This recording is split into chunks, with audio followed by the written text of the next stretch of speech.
Malgré les tensions à la frontière israélo-égyptienne, notamment en raison du dossier gazaoui, la coopération stratégique entre Israël et l'Égypte demeure essentielle. On se souvient de ce policier égyptien qui a franchi la barrière frontalière pour tuer 3 soldats des forces de défense israéliennes. Cette attaque, sans précédent depuis plus de 2 décennies, a ébranlé les acteurs de la sécurité israélienne, tout autant que du côté égyptien où l'embarras était évident. Le gouvernement israélien a demandé au Caire d'enquêter de manière approfondie sur l'attaque. Les 2 pays ont besoin de ce dialogue. Au cours des dernières années, l'Égypte s'est fortement impliquée dans les efforts de médiation avec Gaza, des efforts appréciés en Israël. La coopération en matière de sécurité avec l'Égypte est considérée comme étant une priorité absolue pour Tel Aviv. Les 2 pays signataires du traité de paix de 1979 ont vécu durant plusieurs années des relations assez froides. Peu de touristes égyptiens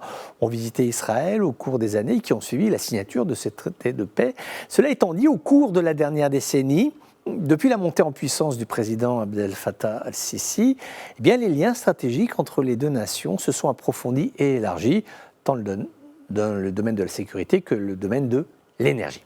Les Égyptiens sont intéressés à coopérer avec Israël dans la lutte contre les groupes terroristes dans la péninsule du Sinaï et garantir ainsi le calme dans la bande de Gaza. D'un côté, le Caire craint que les troubles à Gaza ne débordent sur son territoire. Côté israélien, l'implication égyptienne dans la médiation avec le Hamas ou encore le djihad islamique palestinien est de la plus haute importance car cela a des résultats concrets. Par exemple, le cessez-le-feu entre Gaza et Israël le mois dernier. La coopération énergétique aussi, on en parle peu, mais ça existe entre Israël et l'Égypte. C'est également un sujet devenu majeur. Elle porte sur les ressources gazières en mer Méditerranée. Et les médias israéliens avaient rapporté un geste fait par Sisi en février dernier, lors d'une conférence régionale sur l'énergie, lorsqu'il s'était rendu directement chez la ministre israélienne de l'énergie, Karine El-Ahrar, et qu'il avait utilisé, donc étant fauteuil roulant, et il l'avait remercié pour sa présence. Et ce sont des détails, certes, mais des détails qui font aussi le climat de la relation bilatérale. En tout cas,